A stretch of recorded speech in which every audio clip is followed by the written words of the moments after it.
ये विषय आज के परिवेश का बहुत ही महत्वपूर्ण विषय है। जीदू कृष्णमूर्ति से किसी ने ये प्रश्न किया, विवाह किसी भी संगठित समाज का एक आवश्यक अंग है, लेकिन आप इसके विरोधी प्रतीत होते हैं, तो आप इसके बारे में क्या कहेंगे? उन्होंने उत्तर दिया कि किसी भी समस्या को समझने के लिए हमें उस समस्या के भीतर झांकना होता है, उसे अच्छे से अध्ययन करना होता है और उसके सारे आयामों को एज इट इज यानी जैसे वो हैं उसको वैसा ही देखना होता है। फिर उन्होंने कहा, आओ विवाह को देखें, ना ही किसी सैद्धांतिक रूप में और ना ही किसी आदर्श के रूप में, बल्कि जैसा ये वास्तव में है वैसे ही हमें इसे देखना होगा।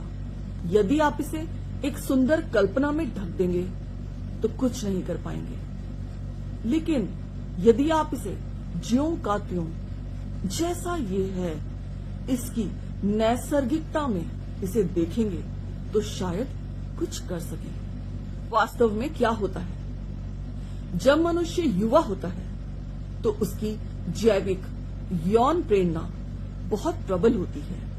उसे सीमित करने के लिए यह विवाह संस्था बनाई गई। दोनों ही पक्षों में यह जैविक प्रवृत्ति एक समान होती है, इसलिए हम विवाह करते हैं और बच्चे पैदा करते हैं। अब इसके चलते आप स्वयं को किसी स्त्री या पुरुष से जीवन भर के लिए बांध लेते हैं और इस प्रकार एक स्थायी सुख स्रोत, एक गारंटीकृत सुरक्षा प्रदान कर लेते हैं। परिणाम ये होता है कि आप आदतों के चक्र में जीने लगते हैं। आपको उस व्यक्ति विशेष से जो भी आपके जीवन में आया है उससे आप बन जाते हैं एक आदत के रूप में।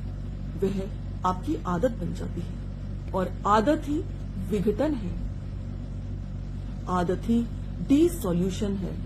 इसका सीधा सा मतलब ये है कि हमने अपनी बायोलॉजिकल नीड यानी सेक्सुअल डिजायर को फुलफिल करने के लिए एक परमानेंट सॉल्यूशन ढूंढ निकाला, जो एक विवाह के रूप में, शादी के रूप में, मैरिज के रूप में हमारे सामने आया।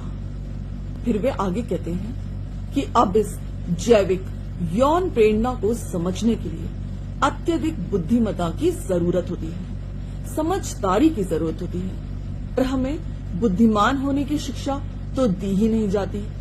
जो व्यवस्थाएं हमने गढ़ दी हैं उसी पे ही हम अपने बच्चों को भी चलाना चाहते हैं और इसी तरीके से उस व्यवस्था को संरक्षित करना चाहते हैं। हम बस जीते जाते हैं बिना समझे। मैं 20 या 25 की उम्र में विवाह करता हूँ। जैसे जैसे मैं बढ़ता हूँ मैं पाता हूँ कि वो मुझसे बिल्कुल भिन्न है, मैं उससे बिल्कुल भिन्न हूँ।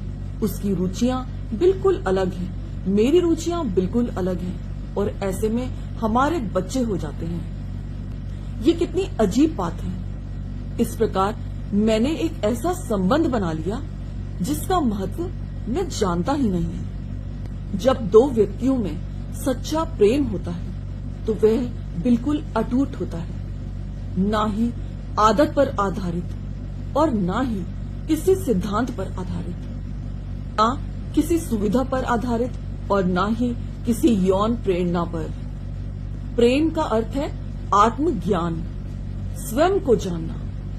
स्वयं को जानने के बाद ही दूसरे को भी जाना जा सकता है। जब हम स्वयं को अच्छे से जानते हैं तभी हम दूसरे को भी अच्छे से जान पाते हैं, समझ पाते हैं।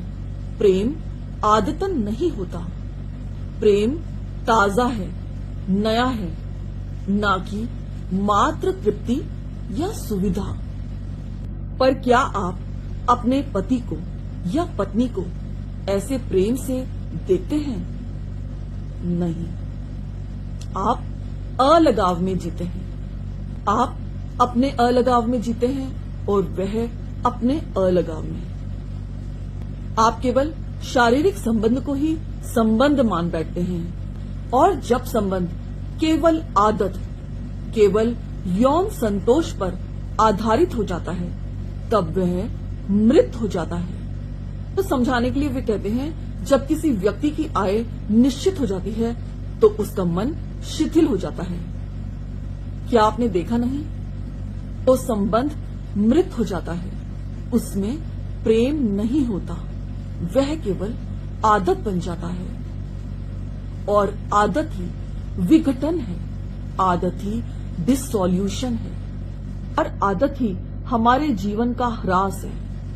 समस्या तो ये है कि आप इसे देखना ही नहीं चाहते, आप इसे इग्नोर करते चले जाते हैं। इसलिए आप शराब, राजनीति या फिर किसी और चीज में व्यस्त होना चाहते हैं। लेकिन समस्या तो बनी रहती है। जब माँ बाप आपस में लड़ते झगड़ते हैं तो बच्चों पर इसका बुरा प्रभाव पड़ता है।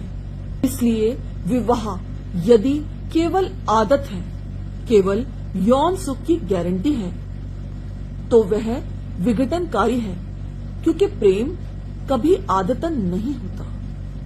क्योंकि प्रेम सृजनात्मक है, नया है, क्रिएटिव है, सुंदर है। इसलिए मूल प्रश्न ये है कि समाज का सुधार किसी कानून से नहीं होगा, बल्कि सिर्फ और सिर्फ आपसे होगा। कानून केवल और आदतें और अनुकरण पैदा करेगा।